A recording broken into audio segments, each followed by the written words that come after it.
السلام عليكم ورحمة الله وبركاته. الحمد لله رب العالمين، والصلاة والسلام على أشرف الأنبياء والمرسلين، نحمده ونستعينه ونستغفره، فإن أصدق الحديث كتاب الله، وخير الهدي هدي محمد صلى الله عليه وسلم،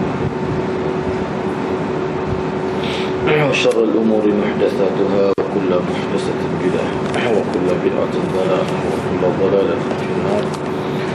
وقال رب اشرح لي صدري ويسر لي أمري واحلل عقدة من لساني يفقه قولي.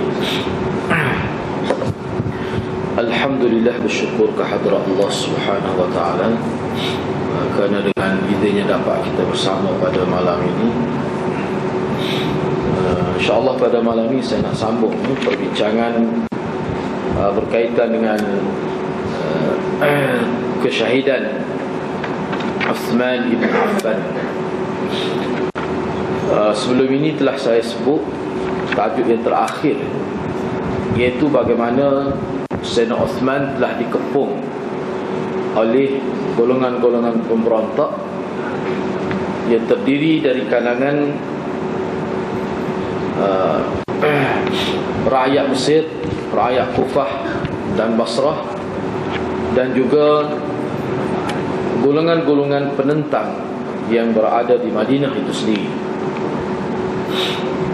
Jadi insya-Allah pada malam ini kita nak sambung lagi perbincangan yang berkaitan, iaitu serba ringkas seperti mana yang disebut oleh ulama dalam kitab yang membicarakan tentang insiden yang berlaku terhadap Sayyidina Uthman ibn Affan.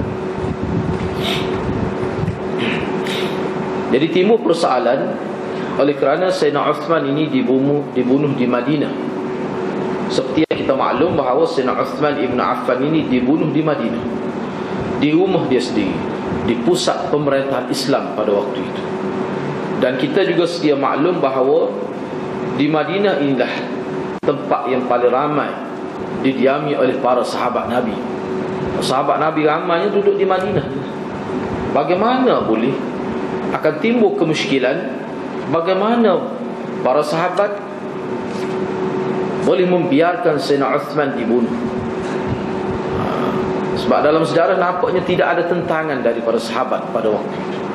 Di sinilah timbul kemusykilan. Dan kemusykilan ini bagi orang Islam, dia akan cuba cari jawapan, ataupun paling tidak dia diam, tidak berkata apa-apa. Dia istighfar, minta ampun, doa keampunan kepada sahabat, seperti mana dalam Quran, dalam hadis Nabi SAW mensyariatkan umat supaya mendoakan keampunan kepada umat-umat Islam yang telah meninggal dunia. Itu menjadi satu sunnah yang tidak boleh kita sangkal perkara itu. Jadi ramai juga di kalangan sarjana Islam begitu sikap mereka. Tetapi kita kena ingat, musuh-musuh Islam dia guna ni fenomena ini untuk memburukkan sahabat, dengan cuba dikaitkan pembunuhan Sayyidina Uthman ini dengan sahabat radhiyallahu anhu. Tengok sahabat ada yang terlibat, ramanya membiarkan. Ramai di kalangan sahabat menjadi penonton kepada serangan ataupun pembunuhan yang dilakukan terhadap Sayyidina Uthman ibn Affan. Padahalnya mengikut ulama, kalau kita tengoklah, kalau kita kaji, dan kalau ada yang sebut sahabat terlibat, dia tidak sebut nama, tak boleh. Tak ada seorang pun sahabat ni terlibat. Kalau ada disebut anak Sayyidina Abu Bakar, dia tidak terlibat dengan pembunuhan. Mungkin mereka awal tu dia terpengaruh, dan bukan dia seorang, ramai juga khususnya anak-anak sahabat dan sahabat sendiri pun mereka awal ada juga terpengaruh. Kita kena fahamlah ni zaman fitnah yang Nabi sebut dalam hadis Nabi, bahawa Sayyidina Uthman dia akan mati dalam keadaan maknanya tragis lah Sayyidina Uthman itu. Dan Nabi SAW sebut dalam riwayat-riwayat yang telah kita sebut sebelum ini, bahawa Sayyidina Uthman ini, Nabi SAW mengarahkan Sayyidina Uthman supaya jangan letak jawatan, dengan diisyaratkan jangan lucutkan baju yang dipakaikan oleh Allah kepada kamu, wahai Uthman. Itu isyarat kepada jawatan khalifah itu, jawatan Amirul Mukminin. Maka Sayyidina Umar pergi hal. Jadi Sayyidina Uthman pun, dan kita kena ingat bahawa bukan Sayyidina Uthman saja yang tahu hadis itu. Sahabat-sahabat Nabi pun tahu bahawa Sayyidina Uthman dia akan mati dalam keadaan dibunuh oleh musuh Islam. Sebab tu dalam perbincangan lalu saya telah sebut bagaimana Sayyidina Uthman ini dia boleh terima tu kenyataan itu, sehingga dia sebut, dia kata dia akan mati juga dalam keadaan yang dalam keadaan dia dibunuh, diserang oleh musuh Islam, pemberontak dan sebagainya. Sebab itulah dia minta sahabat Nabi, anak-anak sahabat, supaya jangan mempertahankan dia, jangan terlibat mempertahankan dia. Kalau mana-mana mengeluarkan pedang daripada sarung, dia minta supaya masuk semula pedang. Bahkan dia mengarahkan hamba-hamba yang cuba nak mempertahankan dia supaya maknanya keluar daripada rumah dia. Dan hamba-hamba yang dimiliki oleh Sayyidina Uthman, ada hamba yang dimiliki oleh Sayyidina Uthman, dalam riwayat ada disebut Sayyidina Uthman kata, kalau sekiranya hamba, mana-mana hamba dia yang ingkar arahan dia, yang ni mana nak mempertahankan dia, maka dia akan kekal jadi hamba. Kalau nak merdeka, dia minta supaya jangan pertahankan dia. Mana dia kata sekiranya hamba, abdi ni, hamba dia tidak mempertahankan dia, maka hamba itu jadi merdeka selepas dia mati. Itu sikap Sayyidina Uthman. Dan kita telah sebut dah pada minggu sebelum ini, ulama cuba bahas juga, boleh ke orang Islam bersikap lagu tu? Maknanya mengambil, buang ikhtiar lah, kita kata buang ikhtiar. Sedangkan dari pihak Sayyidina Uthman ni, kerana dia pemerintah, dia ada tentera. Sayyidina Uthman ni ada tentera, kerana dia memegang tampuk pemerintah pada waktu itu. Tetapi itulah sikap Sayyidina Uthman Ibn Affan, seperti yang telah saya sebut sebelum inilah. Cuma pada malam ini, ulama melalui beberapa buah kitab lah, khususnya dalam kitab ini dia ada sebut sebahagiannya, apa sebab bagaimana boleh terbunuh Sayyidina Uthman di Madinah, sedangkan di sana ramai, masih lagi terdapat ramai dari kalangan sahabat-sahabat besar. Sayyidina Ali sendiri pun ada. Duduk di Mekah lah, duduk di Madinah lah tu. Kenapa boleh jadi gitu? Jadi tu yang kitab ni dia kata, kalau kita nak tahu perkara itu, ada baiknya kita rujuk pada tokoh sirah besar Hafiz Ibn Kathir, yang mana Hafiz Ibn Kathir melalui kajiannya telah mendedahkan, memberikan beberapa maklumat. Selain dari semua ulama timur, kalau dalam kitab mana kita baca semua ulama timur, ini zaman fitnah. Ini zaman fitnah. Dan fitnah inilah yang disebut oleh Nabi dalam banyak hadis. Bila fitnah ini melanda, maka tokoh-tokoh besar, orang yang pintar, cerdik pun tidak dapat menentukan sikap mereka. Mereka sendiri cuba bayangkan, lama di kalangan sahabat mengambil sikap iktizal. Iktizal maknanya berkecuali, tidak mau terlibat. Sebab ada di kalangan anak-anak sahabat, ada sahabat sendiri, mereka awal pun dia mengkritik pemerintah Sayyidina Uthman. Aisyah sendiri pun ada disebut mengkritik. Itu biasa. Sebab tu Aisyah kata, aku kritik, aku marah kepada Uthman, aku tidak pernah terlintas untuk menggunakan pedang. Kalau sekiranya kamu yang tidak Uthman, kalau aku marah, mungkin paling tidak aku hanya gunakan rotan, kata Aisyah. Dan aku sekali-kali tidak pernah terlintas untuk menggunakan pedang untuk mengkritik Sayyidina Uthman Ibn Affan. Jadi Aisyah marah. Aisyah marah. Jadi daripada situ ulama sebut bahawa sebenarnya memang ada perkara biasa, tidak ganjil. Maknanya pemerintah, polisi, ataupun kita kata cara pemerintah Sayyidina Uthman itu mendapat kritikan para sahabat, itu tidak nafikan ada. Tetapi untuk menggerakkan satu gerakan tentera untuk membunuh Sayyidina Uthman, itu Aisyah kata itu sudah melampau. Itu sudah melampau itu. Dan Sayyidina Uthman pun tak ada kesalahan sebenarnya. Sebab tu selepas ni kita akan bincang 14 perkara, tuduhan-tuduhan yang dilemparkan yang digunakan untuk menyemarakkan perasaan benci pada Sayyidina Uthman. 14 perkara, 14 isu dibangkitkan. Kita akan bincang selepas.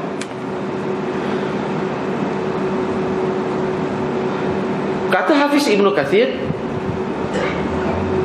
kalau sekiranya orang bertanya bagaimana Sayyidina Uthman boleh terbunuh di medan di Madinah, sedangkan pada ketika itu ramai dari kalangan sahabat masih hidup,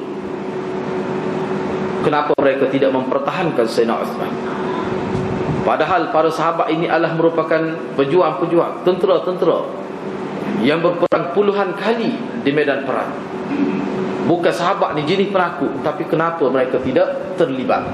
Kenapa mereka tidak menghuluskan senjata mempertahankan Sayyidina Uthman?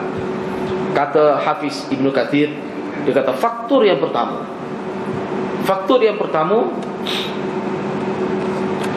majoriti sahabat ataupun kebanyakan sahabat ataupun setengah ulama, kata Hafiz Ibn Kathir, menyebutkan bahawa keseluruhan sahabat mereka tidak menyangka bahawa kemarahan rakyat, kemarahan masyarakat Islam di luar Madinah terhadap Sayyidina Uthman sampai ke peringkat sanggup membunuh Sayyidina Uthman. Itu di luar jangkaan mereka. Itu di luar jangkaan umat Islam yang berada di Madinah pada waktu itu. Dan kita kena ingat ini perancangan lama. Sebab tu mengikut setengah ulama, di akhir ketika Nabi bertapak di Madinah sudah ada dah gerakan mengikut setengah-setengah ulama. Yang dikepalai oleh Dzul Khuwaisirah nama.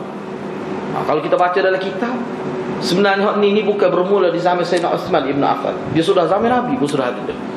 Khususnya di akhir hayat Nabi itu sudah ada dah golongan-golongan yang ada kaitan dengan Yahudi, ada kaitan dengan Majusi, yang sudah mula masuk dalam masyarakat Islam Madinah dengan tujuan untuk melihat, untuk membuat kajian di mana kelemahan umat Islam pada waktu itu. Misalnya antara tokoh yang disebut, dan dia ni dikatanya pengasas Khawarij lah, Dzul Khuwaisirah nama. Dzul Khuwaisirah tu dikatakan dia lah sebenarnya yang mula-mula menanam benih Khawarij itu. Itu ada ulama yang berpandangan gitu. Jadi mengikut Hafiz Ibn Kathir, dia kata sebenarnya kebanyakan sahabat ataupun hampir keseluruhan sahabat tidak sangka di luar jangkaan mereka bahawa pemberontakan ini, kerana pada peringkat awal mereka diingatkan tunjuk perasaan gitu ya. Keluar tu dengan maksud untuk mendesak beberapa perkara terhadap Sayyidina Uthman. Itu jangkaan mereka. Sebab tu ada sahabat yang pergi tengok jauh-jauh atas anak-anak dia supaya tinjau keadaan. Sahabat sendiri tak terlibat. Ramai sahabat duduk dalam rumah. Ada setengah tu dia menguruskan perniagaan di kampung-kampung biasa, mana kehidupan sahabat, sebab di luar jangka. Dan ternyata kata Hafiz Ibn Kathir, peringkat awal gerakan-gerakan ini mereka menampilkan diri mereka hanya sebagai orang yang menunjuk perasaan untuk mendesak Sayyidina Uthman beberapa perkara. Ya, seperti yang dicatatkan oleh ulama bahawa 3 perkara besar yang dituntut oleh pemberontak ini. Memang dia pergi peringkat awal tu sekitar 2000 lebih tu, peringkat awal dia mula, dia tidak pergi semua lalu. Tu dia ada cara dia juga. Sekitar 2000 lebih, tidak nampak sebagai tentera untuk berperang. Cumanya berlaku peperangan selepas turun. Dia macam rancang dah lah. Mula-mula ada kelompok kecil yang kepung, yang desak Sayyidina Uthman, cuba berdialog dengan Sayyidina Uthman. Selepas daripada itu turun daripada Kufah, daripada Mesir, tu dia bergabung. Masa dia bergabung itulah setengah-setengah riwayat kata dia bakar pintu rumah Sayyidina Uthman, walaupun setengah ulama kata itu riwayat yang tidak betul lah. Tapi walau bagaimanapun pembunuhan ini berlaku setelah jumlah 2000 peringkat awal tu dia bergabung dengan jumlah yang besar pada waktu itu. Dan ramai juga sahabat pada waktu itu berada di Mekah mengerjakan umrah. Ramai juga pada waktu itu. Dan ada juga setengah-setengah pemberontak ini dia pergi ke Mekah dulu. Dia pergi ke Mekah bila dia tengok sahabat tu sedang mengerjakan nusuk ibadat umrah, maka pada waktu itulah mereka turun ke Madinah dan satu kumpulan lagi turun daripada Iraq, daripada Mesir, dan bergabung di Madinah, capur pula dengan 2,000 lebih. Sebab itulah sahabat dia jadi tak sempat. Walaupun peringkat awal ada tentangan, tetapi atas desakan Sayyidina Uthman supaya masing-masing memasukkan kembali pedang-pedang mereka ke dalam sarung itu, Sayyidina Uthman tahu tak boleh sungguh, sehingga disebut dalam riwayat, disebut kalimah azam, wa azama Uthman. Mana Sayyidina Uthman ni dia desak sungguh-sungguh supaya jangan pertahankan dia, bukan main-main. Bayangkanlah, maknanya nekatnya Sayyidina Uthman ni supaya umat Islam pada waktu tidak mempertahankan dia, sehingga hamba tu akan bebas sekiranya tidak mempertahankan dia. Kalau hamba tidak mempertahankan dia, hamba itu jadi bebas selepas dia mati. Mana ini serius benar ni, bukan main-main ni. Jadi 3 perkara yang mana diketahui oleh sahabat bahawa orang yang tidak puas hati dengan Sayyidina Uthman ni, dia minta 3 perkara daripada Sayyidina Uthman. Yang pertama, dia minta supaya Sayyidina Uthman letak jawatan. Imma an ya'zila nafsah, sama ada engkau letak jawatan wahai Uthman. Yang kedua, kalau tak saya letak jawatan, kalau tidak mahu meletakkan jawatan, serahkan Marwan bin Al-Hakam. Ni keluarga Umawi ni belakang ni, anak beranak Sayyidina Uthman. Ini tokoh politik besar yang kuat sangat difitnah dalam sejarah. Sebab tu hadiah-hadiah kena baca juga cerita Marwan bin Al-Hakam ni, tokoh politik besar, dan dia ni terfitnah banyaklah. Minta supaya diserahkan Marwan bin Al-Hakam, kerana dalam sejarah digambarkan Marwan bin Al-Hakam inilah sebenarnya yang menjadi mastermind di belakang Sayyidina Uthman, yang hantar surat palsu tu. Dialah sebenarnya ahli strategi yang merencanakan membentuk sistem pemerintah Sayyidina Uthman ni. Orang di sebalik tabir pada waktu, dialah sebenarnya yang merancang pembunuhan itu, merancang itu, menjatuh orang itu, jatuh ini, dialah sebenarnya. Ni dibuat tuduhan terhadap Marwan bin Al-Hakam. Dalam riwayat ada disebut Sayyidina Uthman minta, mana bukti? Minta bukti bahawa Marwan bin Al-Hakam ni dia terlibat dengan beberapa pembunuhan, rancang ni sepoi politik lah. Nak jatuh hari tu ada buat cerita fitnah macam-macam. Inilah perancangnya. Tu kata kitab-kitab sirah, kitab-kitab sejarah. Tapi Sayyidina Uthman tak terima, sebab dia tengok Marwan bin Al-Hakam molek. Kalau tak sesuruh, dia suruh Sayyidina Uthman hukum bunuh Marwan bin Al-Hakam. Bunuh. Dan yang paling mereka harapkan adalah Marwan diserahkan kepada mereka, ataupun mana Sayyidina Uthman letak jawatan. Jadi ketiga tuntutan mereka itu tidak diterima oleh Sayyidina Uthman. Sayyidina Uthman kata, aku tidak, dalam riwayat yang sahih disebut, Sayyidina Uthman kata, aku tidak akan menanggalkan baju yang telah dipakaikan oleh Allah, yang mana baju yang aku terima sebagai amanah atas nama agama, aku tidak akan pecah. Dan sebenarnya memang Nabi tak boleh. Nabi kata jangan tanggalkan baju itu, baju kemuliaan. Nabi sebut sebagai baju kemuliaan yang Allah pakaikan kepada engkau. Itulah cerita dia. Itu yang pertama.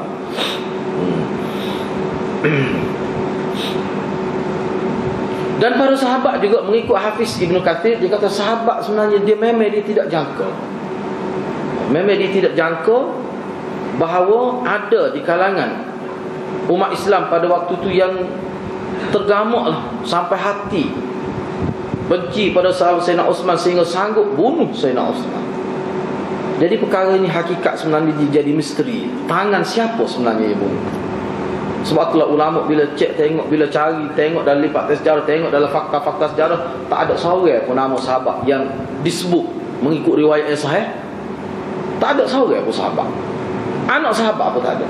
Hak paling tidak kalau kita jumpanya anak Sayyidina Bakar tu, Abdullah nama. Hak itulah paling tidak siapa pegang janggut Sayyidina Uthman. Seperti mana saya telah sebut dah semua. Kemudian dia pula hari selepas pada itu, bila Sayyidina Uthman memperingatkan dia, sedih ayahmu kalau dia tengok membuat gini katku. Kata Sayyidina Uthman, kerana dia Sayyidina Uthman ni, Allah dalam hadis yang sahih, Allah malu pada dia. Itu gambaran kemuliaan Sayyidina Osman. Jadi makna tak ada. Dah kalau sahabat tak terlibat, siapa dia yang bunuhnya? Inilah ulama kata, inilah yang bunuh dia sebenarnya musuh-musuh Islam, bukan sahabat. Sahabat tak terlibat. Yang kedua, kata Hafiz Ibn Hajar lagi, yang kedua, sebenarnya para sahabat radhiyallahu anhum mempertahankan Sayyidina Uthman ibn Affan. Mana hebat juga berlaku tentangan daripada sahabat peringkat awal, dan ada berlaku juga pertempuran di luar rumah Sayyidina Uthman ibn Affan. Memang ada, walaupun bukan semua. Kerana pada waktu ni sebenarnya ramai juga sahabat berada di kampung-kampung. Kerana sahabat pada waktu ni, kita kena faham zaman Sayyidina Uthman ni, kita kena ingat kita kena faham juga untuk memahami kes pembunuhan Sayyidina Uthman ni, kita kena memahami juga keadaan situasi politik pada waktu itu, dan bagaimana sahabat ni sudah berkembang ke luar daripada Madinah. Sahabat-sahabat Nabi ni zaman Sayyidina Uthman ni, Sayyidina Uthman hantar ke kampung-kampung, hantar ke luar daripada Jazirah, pergi sebagai muballigh dan sebagainya. Dan sahabat pun sudah mula bergerak di luar daripada kota Mekah dengan maksud untuk mengembangkan agama, menjadi guru, menjadi pendakwah. Kita kena faham situasi zaman Sayyidina Uthman ibn Affan. Walau bagaimanapun, sahabat yang masih menetap di Madinah, mereka telah mempertahankan Sayyidina Uthman dengan penuh tenaga mereka.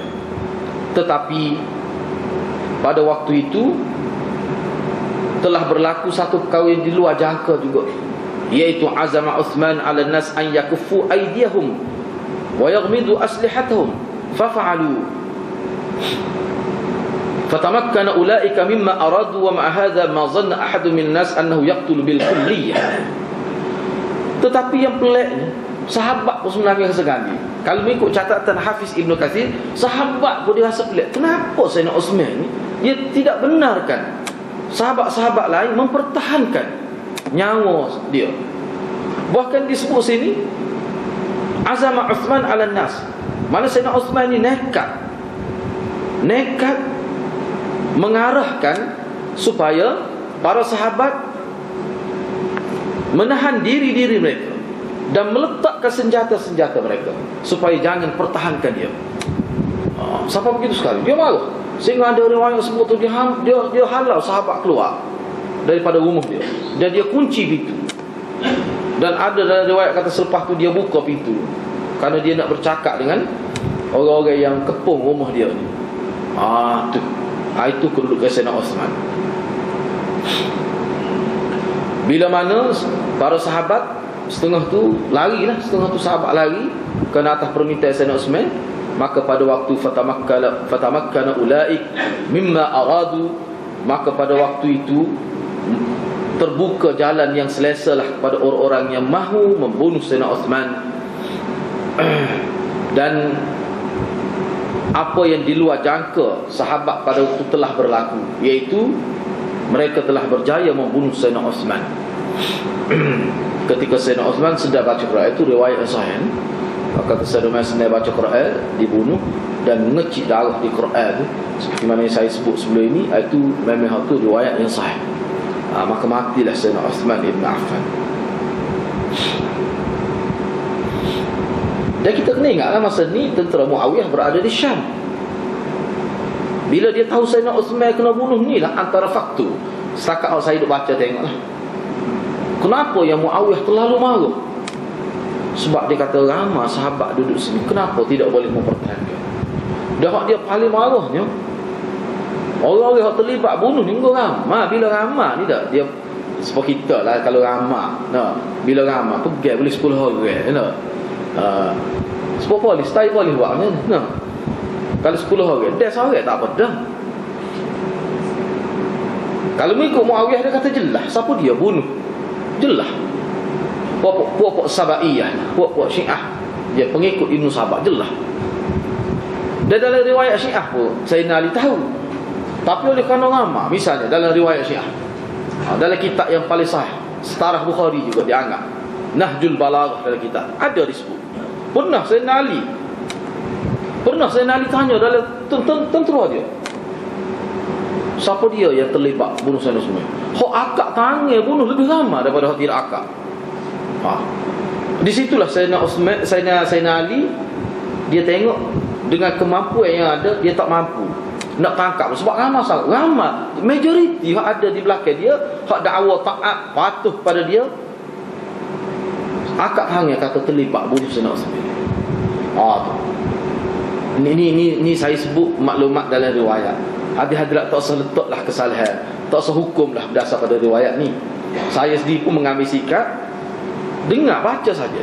Sebab hakikat sebenarnya kita tak tahu. Maklumat ni sampai kepada Muawiyah ibn Abi Sufyan. Muawiyah kata, kalau kamu rasa tidak cukup kemampuan nak lawan puak ni, dia kata, kalau kita kat awal kecek mudah, arah saja. Moga pada waktu tu Muawiyah dia tidak khalifah. Sayyidina Ali khalifah, Amirul Mukminin Sayyidina Ali. Muawiyah ni dia governor pada waktu tu, ketua tentera berada di Syam, di sempadan. Muawiyah, dan pada waktu tu mengikut ulama, tentera Muawiyah dia lebih kuat daripada tentera Madinah.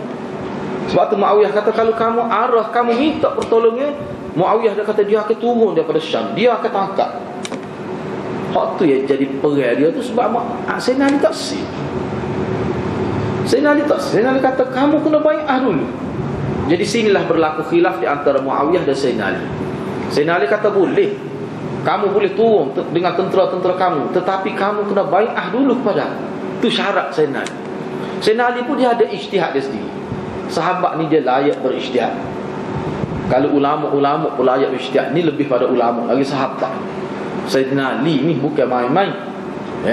Muawiyah pun sahabat besar juga, jami masuk surga belaka tu. Muawiyah kata tadi, kami bai'ah selepas kamu tangkap dulu pembunuh Sayyidina Uthman.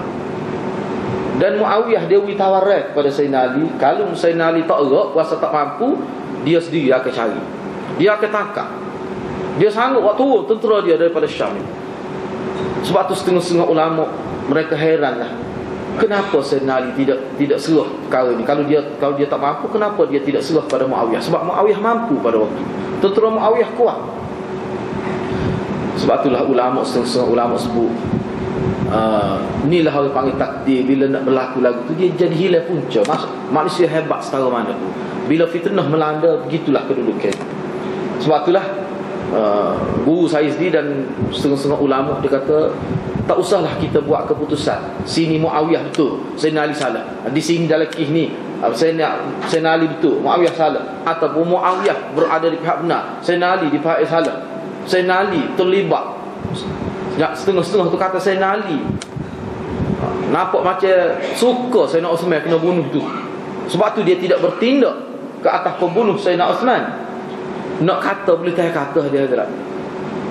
Sebab jarak kita pun 1400 tahun ni, dengan Nabi SAW, dengan masa sejarah ni berlaku. Jadi semata-mata kita baca fakta dalam kitab, berdasar pada riwayat, kita pun nak hukum secara putus. Orang yang berada di zaman tu pun tak berani nak memutuskan hukumnya.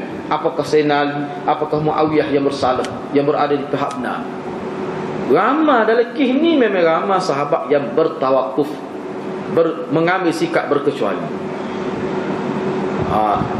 Tetapi kita kena ingat, sebab itulah dalam perbincangan, kalau dulu perbincangan lain, kalau peringkat dulu perbincangan begini hanya bincang di antara konflik sahabat. Tetapi sekarang ni tak boleh, kita tidak bincang gitu dah. Kita bincang konflik yang berlaku di zaman sahabat ni kerana ada pihak yang ketiga. Kalau dulu dia bahas tidak kuat, tidak serius perbincangan bahawa ada pihak yang ketiga. Tapi sekarang ni tidak.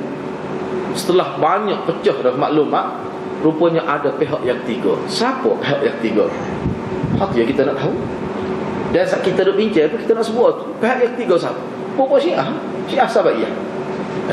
Bukan Kifabiyah sebut begitu. Memang gitu semua sebut dalam sejarah. Memang gitu. Ni banyak riwayat. Sebab tu kalau perbincangan tentang Syiah, dia akan tubiklah maklumat. Dan Ustaz Asif pernah bincang khusus dalam satu seminar di Kuala Lumpur. Siapa dia pihak yang ketiga? Siapa dia pihak yang ketiga? Jadi kita kena tahu lah.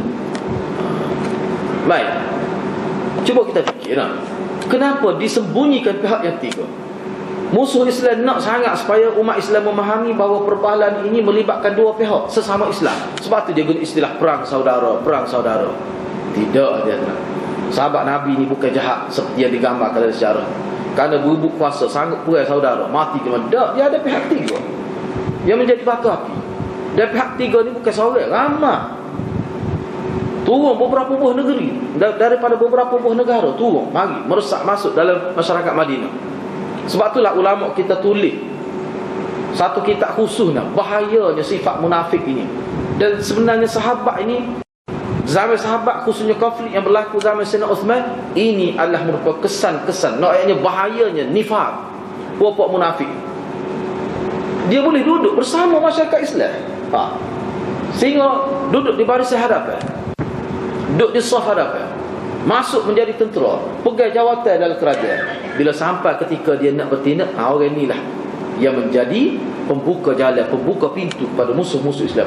Kena ingat, dia sanggup tunggu 11 tahun, sanggup tunggu daripada zaman Nabi lagi. Dia sanggup tunggu, dia rela tunggu, dia sanggup korban masa. Sebab kita tengok di Mesir lagu mana, nah, siapa tak ada orang kenal dia. Siapa tak ada orang kenal, sebentar yang naik, tak apa start.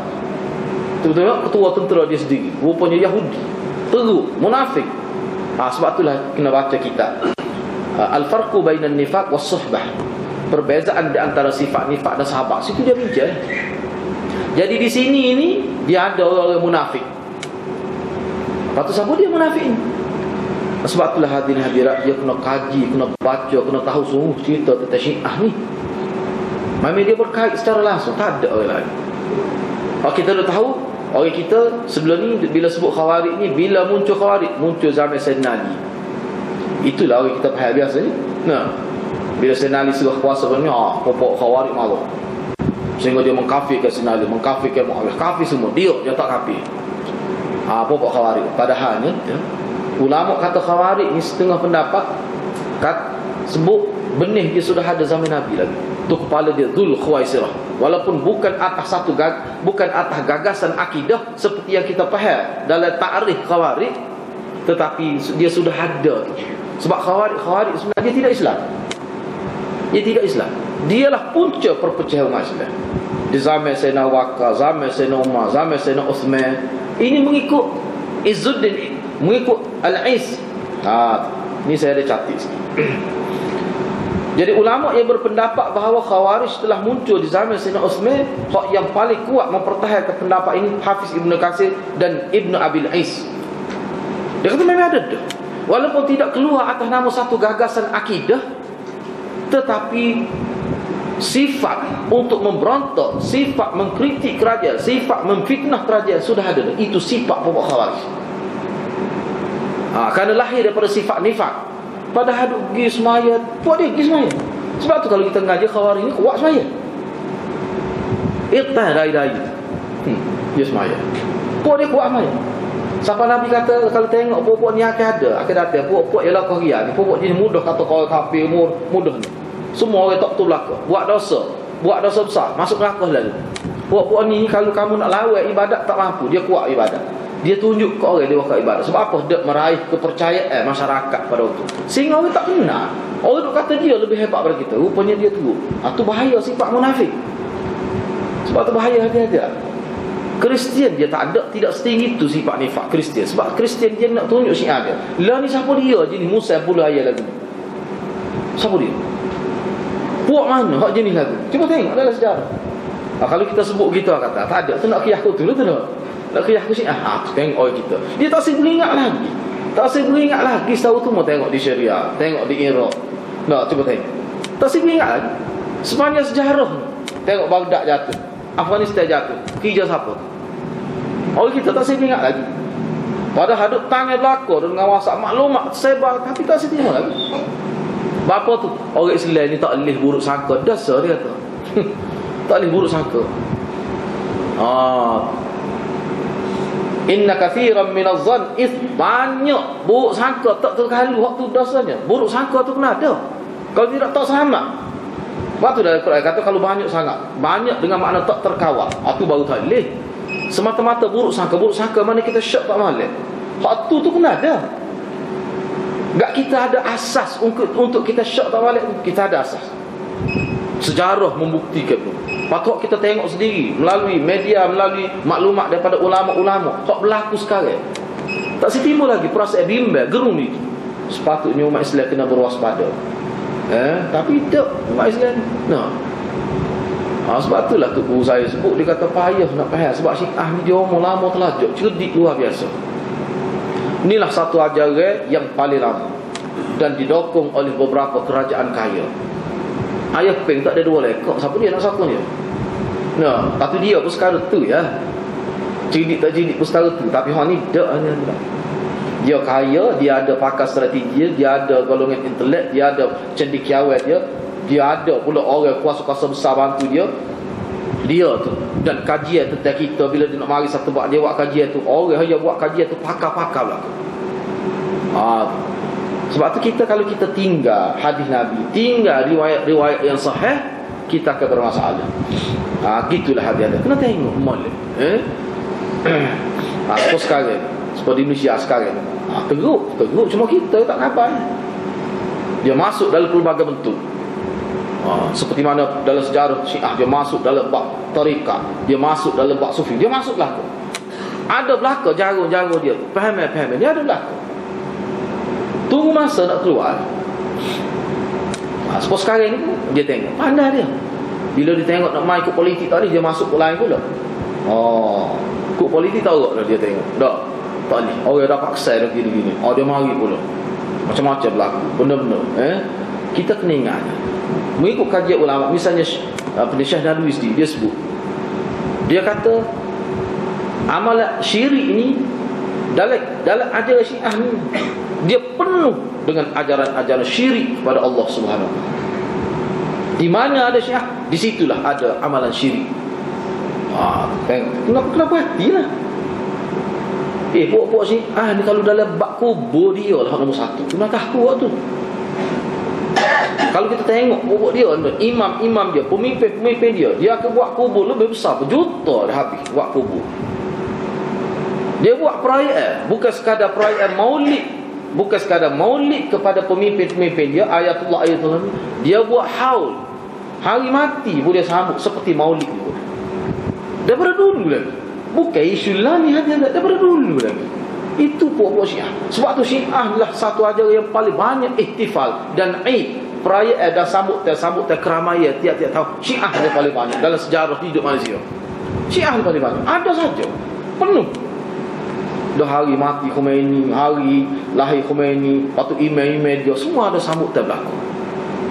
Dia lah seperti kubur, hiyah comel, zikir, duduk ngati di kubur, kita kata duduk macam-macam lah dia buat di kubur. Ini perangai apa dia. Kita kena tahu. Kalau ada orang lain buat tu kecil-kecil, tapi dia ni lah sebenarnya. Tu sebab dia menganggap imam-imam dia tu, dia gini, Syiah ni imam dia 12 Syiah Imamiyah Isna Asyariyah. Tetapi dia ada satu konsep lain, dia panggil naib imam. Jadi hak 12 tu, bila mati hak 12, bila mati hak 11, hak 12 tu tak timbul lagi, nak nanti ketemu imam 12 tu, dia ada konsep walayatul faqih, dia panggil naib imam. Naib imam ni ada sama, selepas Khomeini ada orang lain pula. Jadi ramai lah. Di situlah berlaku dia dah banyak sungguh. Dan kena ingatlah, satu kaul lagi yang menjadi sinonim, menjadi tabiat, menjadi ajaran asas Syiah, gapo dia? Ghuluun fis salihin. Tu paling besar.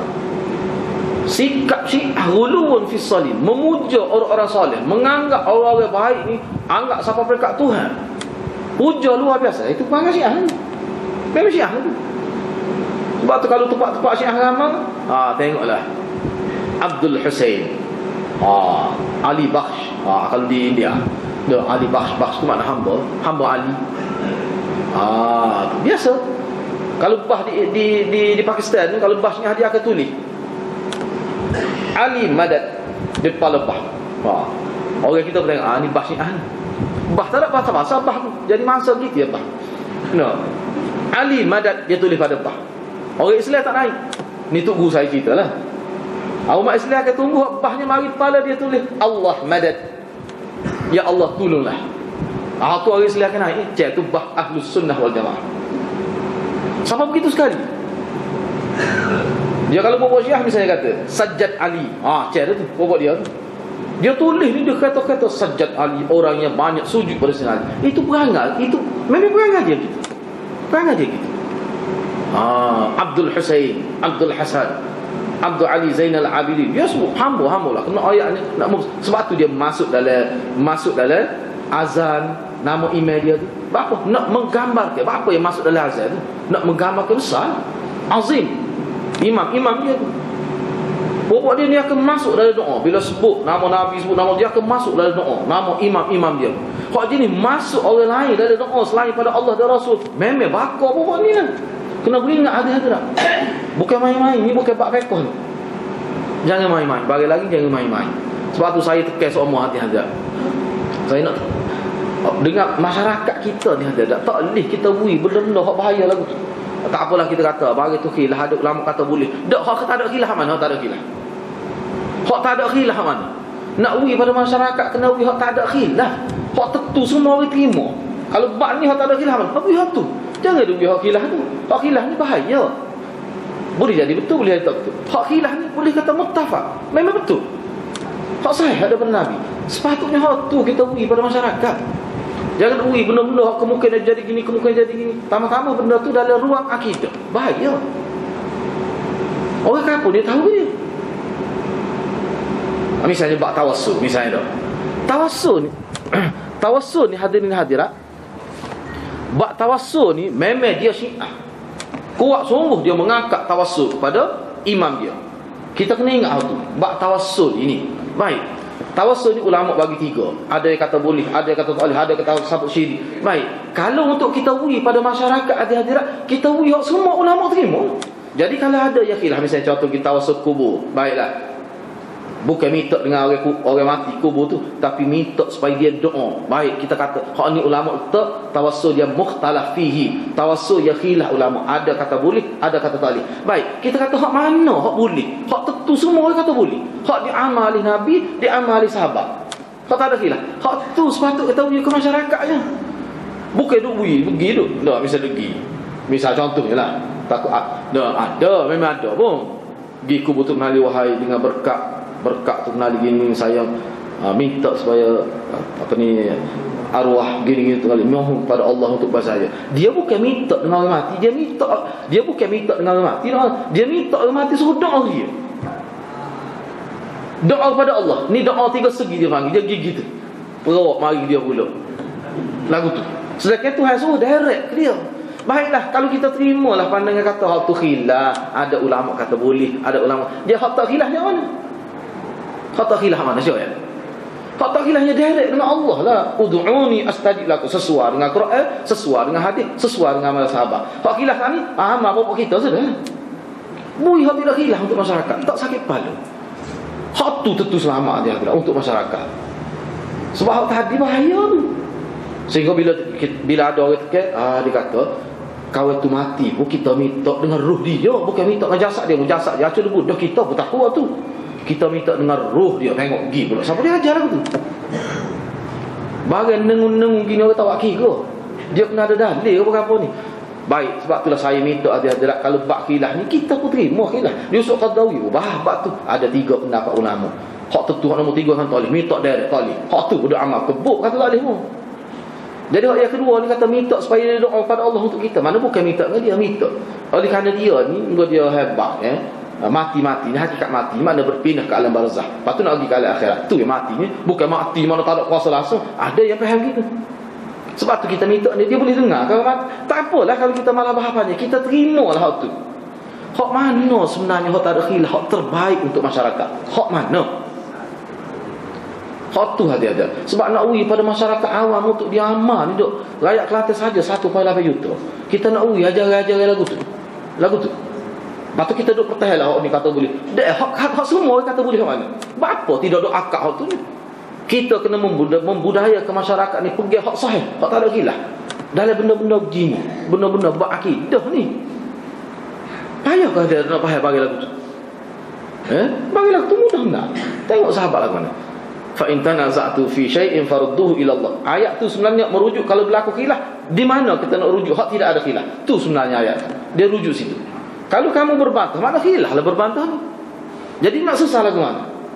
Pas bila, pas mati tak usah. Ni pergi, ni ada pergi ni. Patuhan Nabi mana? Sahabat mana? Rujuk situ. Itu arahan. Mana Allah tahu dah akan berlaku khilaf ni tak lagi dah manusia ni. Kita ni bukan, kita ni kreatif sebab tu khilaf. Kita je ni tak beri sebab tu khilaf. Kambing tak ada khilaf. Kita ni khilaf sebab tu. Jadi Tuhan Maha tahu. Sebab tu Tuhan kata bila khilaf, jalan penyelesaian dia dalam bab agama khususnya rujuk pada Allah dan Rasul. Tengok kita, tengok hadis Nabi, tengok Nabi amal lagu mana. Tak okey, tak ada zaman Nabi bagi lagu tu ada. Nabi buat lagu mana. Apa tu? Patut khilaf ni jangan bui pada masyarakat. Apa bahaya. Lepas tu dah kata, dah kamu nak pakai juga khilaf kerana menyokong pendapat tu guru kamu pakai sendiri lah. Kamu kena bertanggungjawab sendiri dengan Allah SWT. Tapi dengan masyarakat, kalau silap kita bui amal lah, kita bertanggungjawab. Berat tu hadirat. Baik. Boleh jadi hadirat kata, apa hidup tekan sangat bagi khilaf lagu tu? Apa yang tekan sangat? Hadirat bagi lagu ni lah Syiah jadi segan. Syiah masuk pun ni, kita kena tahu. Sebab amal lagu tu dia memang sesuai dengan Syiah sebenarnya. Bacalah kitab Syiah, cuba tengok sendiri, kaji Syiah lagu mana Syiah ni bab syirik. Kalau tengok dalam video dalam internet, sahabat-sahabat kita pergi di Iran, sampai ke hari ni masih ada lagi tatayyub di Iran. Tatayyub tak ada di mana-mana pun. Di Iran ada lagi. Tatayyub ni guna burung. Guna burung, menenun nasib guna burung. Dia ada burung cantik warna-warni. Lepas tu dia lepas burung tu, kaki dia ikat takut terbang. Saya tengok sendiri ni. Lepas tu dia ada buat macam bekas itu, dia ada macam sapu surat. Jadi burung tu akan patuk surat tu, dia waktu tubik surat tu. Jadi hak tok bomo ni hak jo menenun nasib dia akan buka surat tu, dia akan baca. Jadi burung tu ambil itu tatayyub. Zaman Arab jahiliah dulu ada, lain mampu ke habis. Di Iran ada lagi. Kaki lima sekali jual sebeh dah ada. Ada lagi. Nak ayatnya sinonimnya Syiah ni dengan syirik pada Allah Subhanahu Wa Taala. Tapi nak warna kita. Sebab dia tengok syirik mana habis kan ni. Syirik mana. Kita tidak caw ke habis hadirat. Tengok dia tu silsilah lagu mana, cara dia bawa lagu. Habis gi nak habis pun. Kita tak deki sikit apa tu. Tetapi nak bawa kepada masyarakat ni, biarlah benda tu yang sahih. Hak tu yang kita maksud kita ni. Kalau la pas kubur sikit lagi perempuan ni. Kalau la akan jadi orang tinggal ajaran Nabi. Tu akan jadi. Tengoklah benda ni bukan kata pengalaman pertama ni umat Islam ni. Sepanjang sejarah ada berlaku ni. Kena beringatlah tu. Ya sibuk tu Nabi orang lain. Tak amal lakor kat Nabi ni. Doa-doa misalnya tu. Quran aku tak baca lagi. Tak habis lagi. Tahun ni habis dah Quran. Habis dah Quran. Tak lagi. Tak habis lagi tahun ni Quran. Sahabat Nabi nak boleh habis Quran. Itu kebanyakan mengikut Imam Suyuti. Apa dia gini kena ingat bila kita jadi kalau duduk pakat tumpu kata dia ketinggal hak Nabi. Hak tu yang kita tak sih. Hak tu yang kita tak sih ada. Kita kena muliakan, tak kira dia habis ke tidak habis. Kita wajib memuliakan orang. Itu ajaran agama kita. Tetapi kita ada sandar, kita ada Quran hadis, tak akan sesat lah. Kalau mari kita clear ni lain macam nampak ni tak. Orang-orang hak biasa dengan dia, orang kita ni tak biasa. Orang hak biasa dengan dia kelis rebah kena ada. Kelis rebah, kelis cara, pergi sebeh dah. Bersubah duk belit tekuk ni lah. Kita tengok ni lah jadi lagu lain. Sebab biasa itulah kalau di luar negara sesat jenis gitu, dia ada pakaian khusus. Enggak tahu CV kita bimbang. Lepas tu puak dia pun mari. Puak kita ni ada yang siasat dia tu siapa? Dia mari-mari dia siasat. Habis pergi mana dia siasat. Pergi ke tempat dia. Tengok. Tali apa buat ni. Enggak lalu sama internet. Boleh tengok selalu. Buka kat internet. Tapi ada apa kita tak apa. Nampak kita pun tak apa lagi. Nampak ketuk-ketung. Waktu Jepun pun nampak pergi kocok dia. Tak apa. Sebab apa? Dia mari zaut dia mari. Dia mari dia bila dia ngatik sampai satu tahap ke, dia hilang. Dia dengan Tuhan dia puasa. Jadi kalau dia nampak apa tu bukan sengaja tu. Nabi ni tak siapa ke tahap tu. Nabi sahabat ni tak siapa tahap tu. Padahal saya nak bakar ni tu. Saya nak bakar lebih pada tu lagi tahap dia. Tak ada tu nampak ketuk-ketung lagi tu. Cuba, ada kalau boleh cuba buat kan tahu buat oleh langgar sekali pakai ngatik pun nak tum gitu. Cuba buat. Cuba buat nak tahu. Kita nak kata boleh buat dia. Kalau dia buat sungguh lagu mana? Tu beda ya. Kalau dia buat sungguh lagu mana agak. Lepas tu apa tak bolehnya? Dah kata boleh kan ada kan? Doktor benar kata boleh kan? Doktor kalau 4 kali doktor kita tak kira dia kena tengok Nabi. Dia kena tengok Nabi ni bab akidah ni, kena beringat hati-hati. Kalau tidak dia ke buat Syiah, lega bawa dia. Jadi kita rebal saja, orang lain marah kita pula. Tu pandai cerdik Syiah ni. 2 tahun baru masuk. Sebab tu 2 tahun macam-macam berlaku. Orang kita ni tak beringat sebab dia tak tahu. Dia kena tahu sejarah. Sebab tu ya saya tekan sangat ni benda-benda gini, benda-benda sejarah tu.